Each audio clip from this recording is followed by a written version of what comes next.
Ողջույն սիրելի հետևորդներ, ԱՄՆ գլխավոր լուրերի այս թողարկմանը դիտեք։ Անհանգիստ գիշեր ԱՄՆ-ում մահաբեր փոթորիկներ ու տորնադոներ Միսուրիում 11, Արկանզասում 3, Տեխասում 3 զոհեր, տասնյակ վիրավորներ, ավերածություններ, տարհանումներ, հարյուրավոր անտառային հրդեհներ և հազարավոր ընտանիքներ առանց հոսանքի։ Թրամփի խիստ միգրացիոն սահմանափակումները ԱՄՆ կառավարությունը նախատեսում է 43 երկրի քաղաքացիների համար վիզային արգելքներ, կարմիր, նարնջագույն և դեղին ցուցակներ են հրապարակվել, որ երկրներն են այդ ցուցակներում և ինչ է նշանակում ըստ գույների բաժանումը։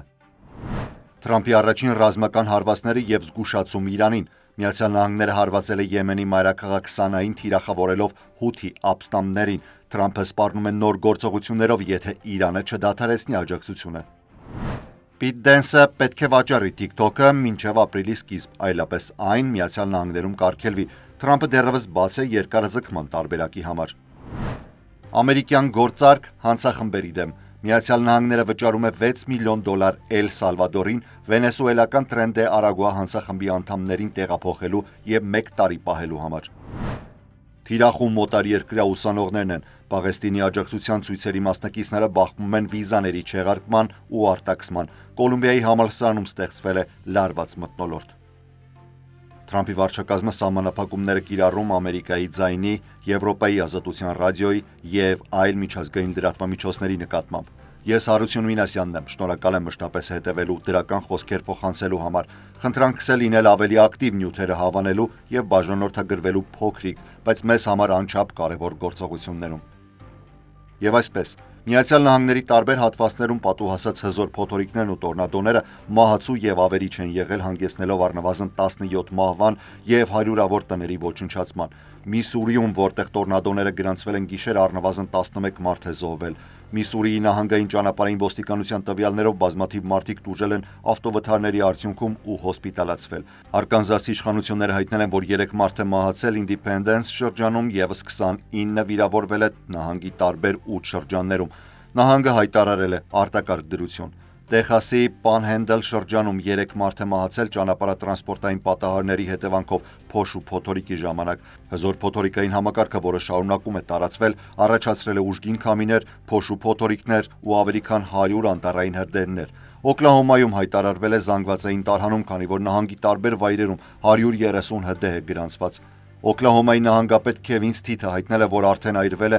689 քառակուսի կիլոմետր տարածք։ Առավել վտանգավոր իրավիճակ է կանխատեսվում Լուիզիանայի արևելքում, Միսիսիպիում, Ալաբամայի արևմուտքում, ինչպես նաև Ջորջիայի և Ֆլորիդայի հատվածներում։ Բացի Օկլահոմայից, անտառային հրդեհների վտանգը բարձր է նաև Տեխասում, Կանզասում, Միսուրիում և Նյու Մեքսիկոյում։ Ուժգին քամիների պատճառով ավելի քան 200,000 տնային տնտեսություն և բիզնես մնացել են առանց էլեկտրաէներգիայի Տեխասում, Օկլահոմայում, Արկանզասում, Միսուրիում, Իլինոյսում, Ինդիանայում և Միչիգանում։ Մինեսոտայի և Հարավային Դակոտայի որոշ հատվածներում հայտարարվել է ձնաբքի նախազգուշացում։ Սպասվում է 7-ից 30 սանտիմետր ձյուն, իսկ քամիների ուժգնությունը կհասնի 97 կմ/ժ արագության։ Տեսանելիությունը կտրուկ նվազելու է, ինչը դժվարեցնելու է տեղաշարժը։ Հետևեք տեղական իշխանությունների հրահանգներին և եղանակային նախազգուշացումներին։ Պատրաստեք արտակարգ իրավիճակների պայուսակ, որն իր մեջ կներառի ջուր, սնունդ, լապտեր, մարտկոցներ ու անձնական փաստաթղթեր։ Նախապես որոշեք անվտանգ տեղ ապաստարանվելու համար՝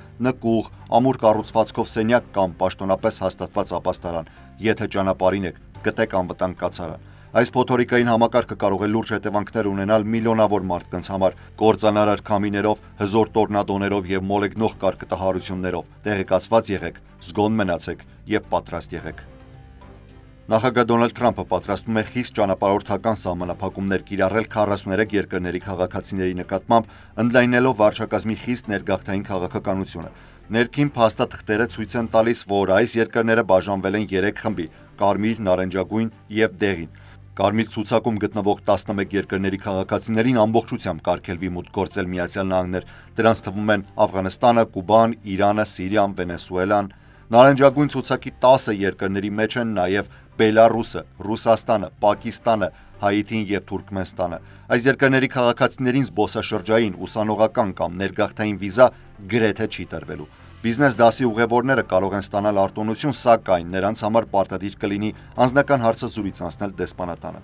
Դեղին ցուցակում են այն երկրները, որոնց իշխանությունները պետք է 60 օրվա ընթացքում բարեփոխեն իրենց միգրացիոն վերահսկման համակարգը, հակառակ դեպքում կներառվեն կարմիր կամ նարնջագույն ցուցակներում։ Դեղին ցուցակում ներառված է 22 երկիր, որոնք հիմնականում աֆրիկյան պետություններ են։ Դեռևս պարզ չէ, թե արդյոք արկա վիզաներ ունեցող անձիկ ազատված կլինեն այս արգելքից, թե ոչ, կամ արդյոք գրին քարտ ունեցողների վրա ազդեցություն կունենա այս որոշումը։ Այս ցուցակը ստեղծվել է Թրամփի հունվարյան հրամանագրի հիման վրա, որով պետքարտուղարությանը հանձնարարվել էր բացահայտել այն երկրները, որոնց անվտանգության ստուգման մեթոդները բավարար չեն։ Թրամփը հայտարարել է, որ սահմանափակումները անհրաժեշտ են ԱՄՆ-ի քաղաքացիներին պաշտպանելու համար։ Մենք պաշտպանում ենք մեր ազգը այն օտարերկրացիներից, ովքեր նպատակ ունեն իրականացնել ահաբեկչական հարձակումներ, սպառնալ մեր ազգային անվտանգությանը, տարածել ատելություն կամ չարաշահել ներգաղթի օրենքները իրենց կործանարար նպատակների համար։ Ռուսաստանի ընդգրկումը նարնջագույն ցուցակում կարող է վտանգնել Մոսկվայի եւ Վաշինգտոնի բարելավման միտում ունեցող հարաբերությունների վրա։ Նախագահության առաջին ժամկետում Թրամփը արգելք էր դրել 8 երկրների մուտքի վրա, որոնցից 6-ը մահմեդական մեծամասնություն ունեցող երկրներն էին։ ԱՄՆ-ի պաշտոնյաները նշել են, որ ցուցակը դեռևս վերջնական չէ եւ այն պետք է հաստատվի վարչակազմի, այդ թվում պետքարտուղար Մարկո Ռուբիոյի կողմից։ Հրամանագիրը պարտավորեցնում է ԱՄՆ-ի կառավարության մի շարք գերատեսչություններին մարտի 21-ին ներկայացնել վերջնական երկրների ցուցակը, որոնք պետք է մասամբ կամ ամբողջությամբ արգելվեն անբավարար անվտանգության ստուգման համակարգերի պատճառով։ Թրամփի երկրորդ պաշտոնավարման առաջին ռազմական գործողությունները։ Նախագահը հայտարարել է, որ հրամայել է օդային հարվածներ հասցնել Եմենի մայրաքաղաք Սանային, խոստանալով կիրառել անողոք մահաբեր ուժ, եթե Իրանի աջակցությամբ գործող Հութի ապստամբները չդադարեն իրենց հարձակումները ծովային առևտրային ուղիների վրա։ Մեր խիզախ մարտիկները հենց հիմա իրականացնում են օդային հարվածներ, թիրախավորելով ահաբեկիչների բազաները, ղեկավարներին եւ հրթիռային պաշտպանության համակարգերը, պաշտպանելու ամերիկյան առևտրային նավերը, օդային եւ ռազմածովային ուժերը եւ վերականգնելու նավիգացիոն ազատությունը, գրել է Թրամփը սոցիալական ցանցերում։ Ոչ մի ահաբեկչական ուժ չի կարող կանգնեցնել ԱՄՆ-ի առևտրային ու ռազմածովային նավերը ազատորեն նավարկելու աշխարհով մեկ։ Թրամփը նաև նախազգուշացրել է Իրանին դադարեցնել իր աջակցությունը հութիներին, հակառակ դեպքում նրան ամբողջությամբ պատասխանատվության կենթարկի։ Հարվածներից մոտ 2 շաբաթ առաջ Թրամփը նամակ էր ուղարկել Իրանի ղեկավարներին, առաջարկելով վերականգնել երկկողմ բանակցությունները Իրանի միջուկային զենքի ծրագրի վերաբերյալ, պնդելով, որ երբեք թույլ չի տա, որպեսզի այն գործարկվի։ Հութիները 2023-ի վերջից սկսած ավելի քան 100 առևտրային նավ են թիրախավորել հրթիռներով ու դրոններով, ինչի հետևանքով 2 նավ խորտակվել է, իսկ 4 նավաստի զոհվել։ Այս անգամ գործողություններն իրականացրել է միայն ԱՄՆ-ը եւ այն Թրամփի երկրորդ նախագահական ժամկետում առաջին հարվածն է հութիներին։ Միևնույն ժամանակ ԱՄՆ-ի զորքերը համագործակցելով Իրաքի հետախուզական եւ անվտանգության ծառայությունների հետ օդային հարվածներով սպանել են իսլամական պետության բարձրաստիճան առաջնորդներից մեկին՝ Աբդալլա Մաքի Մուսլիհ ալ-Ռիֆիային, որը նաև հայտնի էր որպես Աբու Խադիջա, հայտնում են երկու երկրների պաշտոնյաները։ Իրաքի վարչապետ Մոհամմադ Շիա ալ-Սուդանին հայտարարել է, որ Աբու Խադիջան համարվում էր իսլամական պետության տեղակալ խալիֆը եւ Իրաքի ամբողջ աշխարհի ամենավտանգավոր ահաբեկիչներից մեկը։ Նախագահ Դոնալդ Թրամփը ուրբաթ երեկոյան գրել է սոցցանցերում. Իսլամական պետության հետախուզվող առաջնորդը Իրաքում սպանվեց։ Մեր հերոսական մարտիկները անդադար հետապնդում էին նրան։ Նրա ողբալի կյանքն ավարտվեց։ Մեկ այլ իսլամական պետության անդամի հետ միասին Իրաքի կառավարության եւ քրդական ինքնավար շրջանի կառավարության հետ համատեղ գործողությամբ։ Օդային հարվածներից հետո ամերիկյան եւ իրաքյան զինվորականները հայտնաբերել են Աբու Խադիջայի եւ նրա զինակցի մարմինները, որոնց վրա եղել են չպայթած ինքնասպանության գոտիներ եւ մի քանի զենքեր։ Նրանց ինքնությունը հաստատվել է ԴՆԹ-ի համընկմամբ, որը հավաքվել էր նախորդ ռազմական գործողության ժամանակ, երբ Աբու Խադիջային հաջողվել էր փախչել։ Չնայած իսլամական պետությունը 2019-ին պաշտոնապես պարտություն է կրել ԱՄՆ-ի գլխավորած կոալիցիայի կողմից, այն դեռևս շարունակում է գործունեություն ծավալել մի շարք երկրներում։ 2024-ի ամենախոշոր ահաբեկչական գործողությունը, որին իսլամական պետությունը պատասխանատվություն է վերցրել, Մոսկվայի առևտրի կենտրոնի վրա հարձակումն էր, որի հետևանքով զոհվել էր 150-ից ավելի մարդ, իսկ 500-ը վիրավորվել։ ԱՄՆ-ը $6 միլիոն կվճարի Էլ Սալվադորին վենեսուելական Tren de Aragua խմբավորման անդամներին կալանավորելու համար։ Դոնալդ Թրամփի վարչակազմը համաձայնագիր է կնքել Էլ Սալվադորի կառավարության հետ, ըստ որի 300 կասկածյալ հանցագործների 1 տարի կկալանավորեն այդ երկրի բանտերում, դրա դիմաց վճարելով $6 միլիոն։ Սա առաջին դեպքերից է, երբ Միացյալ Նահանգները միգրանտներին տեղափոխում է Կենտրոնական Ամերիկա։ Համաձայնագիրը կնքվել է Էլ Սալվադորի նախագահ Նայիբ Բուկելեի եւ ԱՄՆ պետքարտուղար Մարկո Ռուբիոյի բանակցությունների արդյունքում։ Բուկելեի կառավարությունը 2022 թվականից ի վեր ավելի քան 84,000 մարդ է ձերբակալել հաճախ առանց պատշաճ իրավական ընթացակարգերի երկրում հանցավոր խմբավորումների դեմ պայքարի շրջանակներում։ Էլ Սալվադորի արտաքին գործերի նախարարության պաշտոնական հուշագրում ասվում է. Էլ Սալվադորի Հանրապետությունը հաստատում է, որ կտեղավորի այս անձանց 1 տարի ժամկետով, մինչև Միացյալ Նահանգները որոշում կկայացնի նրանց հետագա կարգավիճակի վերաբերյալ։ Պետդեպարտամենտի փաստաթղթերից մեկը ցույց է տալիս, որ Միացյալ Նահանգները կարող է ևս $15 միլիոն հատկացնել հավելյալ հանցախմբերի անդամներ պահելու համար։ Բուկելեի կառավարությունը համաձայնել է նաև ընդունել 2 կալանավորված անձանց, որոնք կապված են MS-13 խմբավորման հետ։ MS-13-ը հայտնի հանցավոր ցանց է, որը սկզբում կազմավորվել է ամերիկաբնակ սալվադորցիների կողմից, սակայն հետագայում ազդեցություն է ձեռք բերել նաև Էլ Սալվադորում։ Վենեսուելայի նախագահ Նիկոլաս Մադուրոյի կառավարությունը հրաժարվում է ընդունել Միացյալ Նահանգներից արտաքսված միգրանտներին, բացառությամբ հատուկ դեպքերի։ Վերջին շաբաթներին մոտավորապես 350 վենեսուելացիներ են արտաքսվել ԱՄՆ-ից, այդ թվում 180-ը, որոնք մինչև այդ պահվել էին Գուանտանամոյի ռազմաբազայում։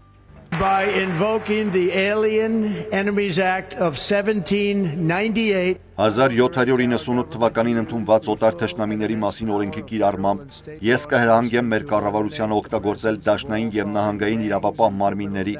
ամբողջական եւ հսկայական ուժը, որպեսզի վերացնեն Միացյալ Նահանգներում գտնվող բոլոր օտար հանցախմբերն ու քրեական ցանցերը, որոնք բերում են ավերիչ հանցագործություններ մեր երկիր։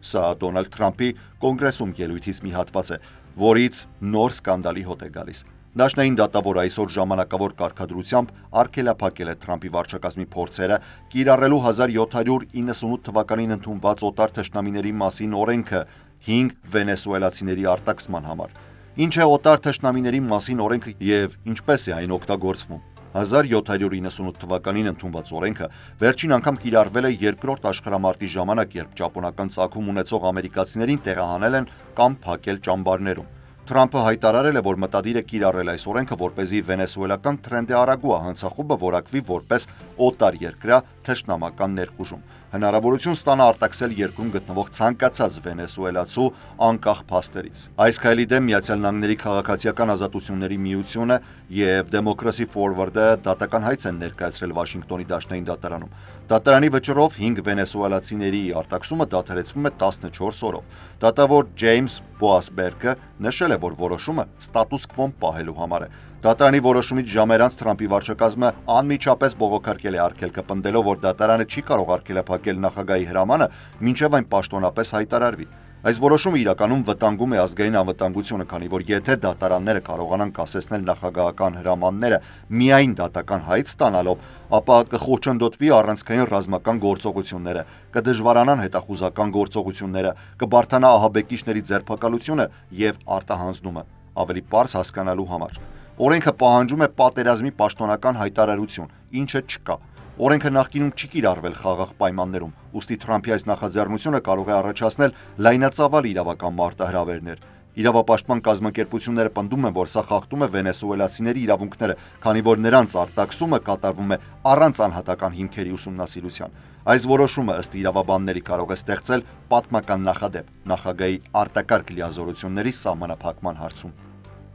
Միայն մեկ շաբաթվա ընթացքում Միացյալ Նահանգների բարձրագույն կրթական հաստատություններում լարվածություն է ստեղծվել կապված կառավարության կողմից ձեռնարկվող գործողությունների հետ։ Օտարերկրյա ուսանողներն ու դասախոսները մտահոգությամբ հետևում են Կոլումբիայի համալսարանի տարածքում պաղեստինյան աջակցության ցույցերի դեմ կոշտ քայլերին։ Ոմանք, ովքեր նախկինում ականատես են եղել կառավարության ճնշումներին իրենց երկրներում, երբեք չէին սպասում, որ նմանատիպ իրավիճակում կհայտնվեն ամերիկյան համալսարաններում։ Կոլումբիայի համալսարանը դարձել է Թրամփի վարչակազմի հիմնական թիրախը, որը որոշել է խստորեն պատժել ուսանողական ցույցերի մասնակցած օտարերկրացիներին։ Դաշնային ներգաղթի գործակալները ICE նախորդ շաբաթ ձերբակալել է ևս 2 օտարերկրացիների, որոնք մասնակցել էին Պաղեստինի աջակցության ցույցերին։ Դրանցից մեկը ուսանող էր։ Մի այլ ուսանողի վիզա չեղարկվել է եւ նա ստիպված է եղել ինքնակամ լքել Միացյալ Նահանգները։ Անվտանգության ուժերը խուզարկել են Կոլումբիայի համալսարանի ուսանողների բնակության վայրերը, թեև խուզարկությունների ընթացքում ձերբակալություններ չեն եղել, համալսարանական միջավայրը լարված է։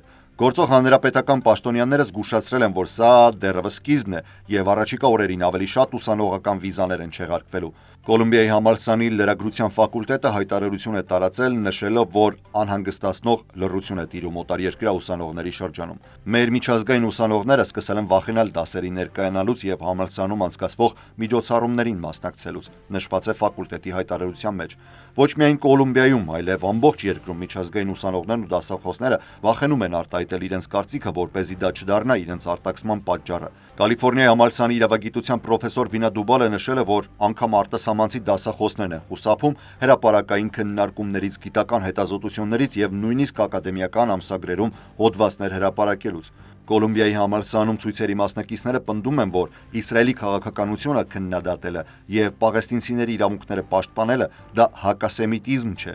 Սակայն Թրամփի վարչակազմը հայտարարել է, որ նման ցույցերը հակաամերիկյան բնույթ ունեն։ Նախորդ շաբաթվա վերջին դաշնային ներգաղթի գործակալները, կհիշեք, ձերբակալել են Մահմուդ Խալիլին, պաղեստինյան ակտիվիստի եւ Կոլումբիայի համալսարանի մագիստրատուրայի ուսանողի։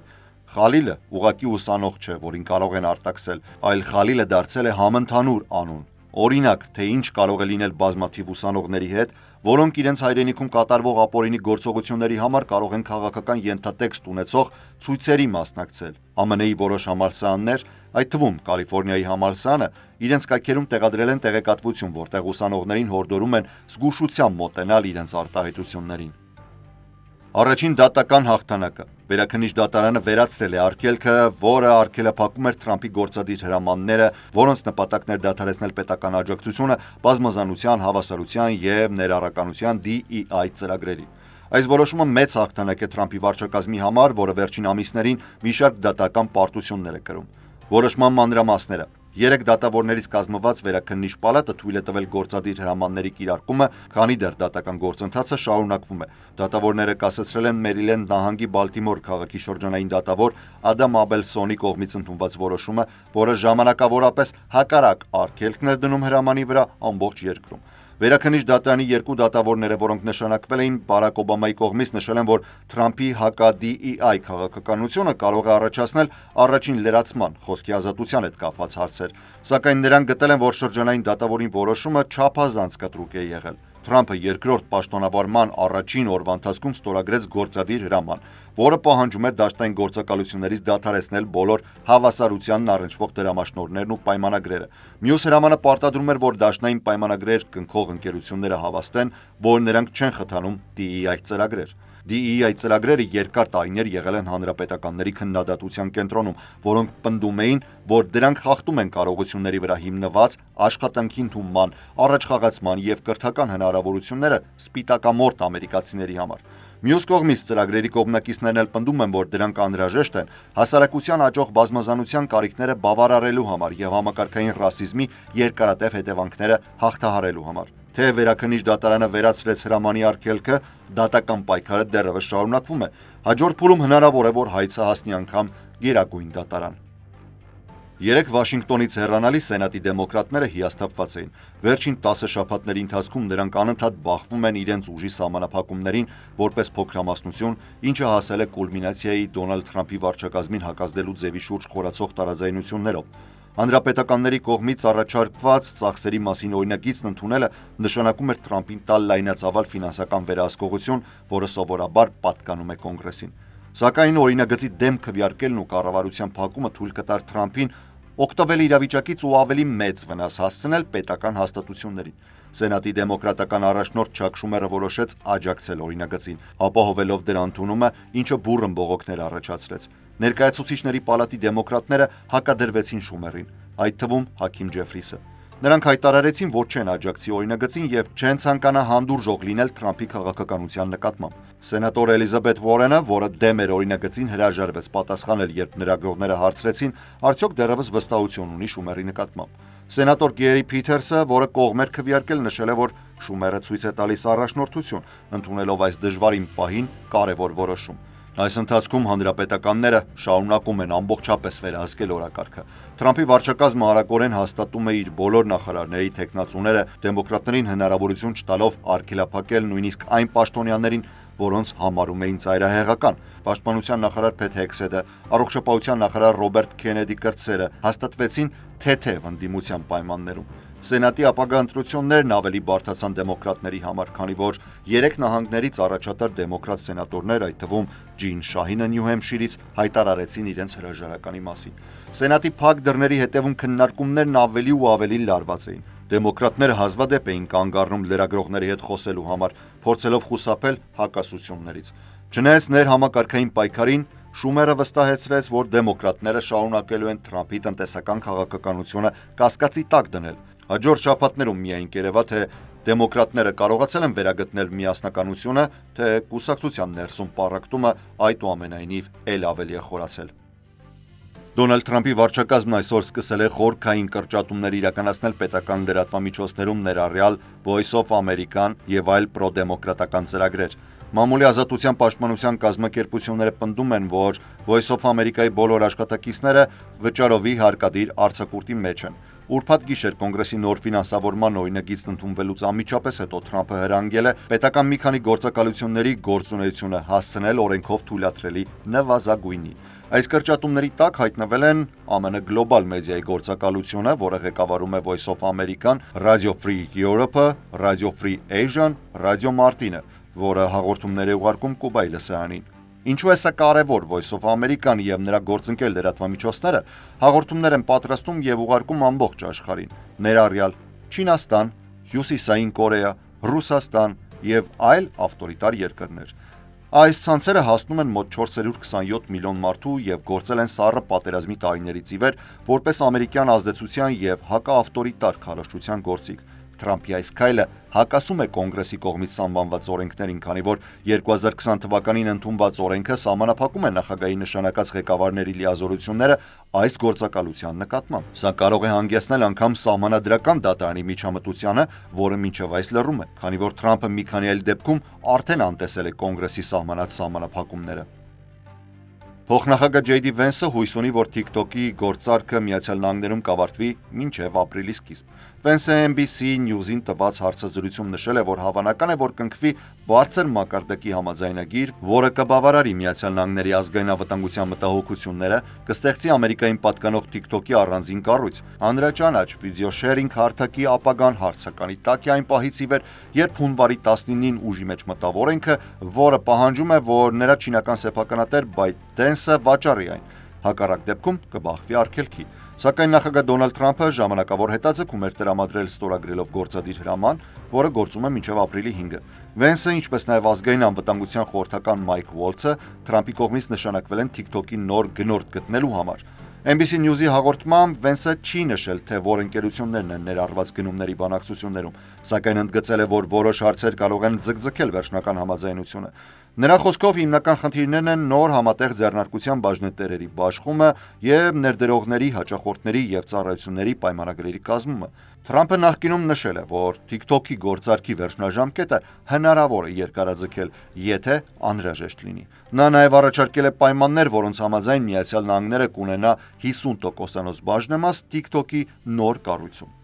Բավականին ակտիվ եւ լրատվությամբ հագեցած շաբաթը ավարտենք այսքանով։ Շնորհակալ եմ ուշադրության համար։ Կհանդիպենք երկուշաբթի։ Առողջ եղեք։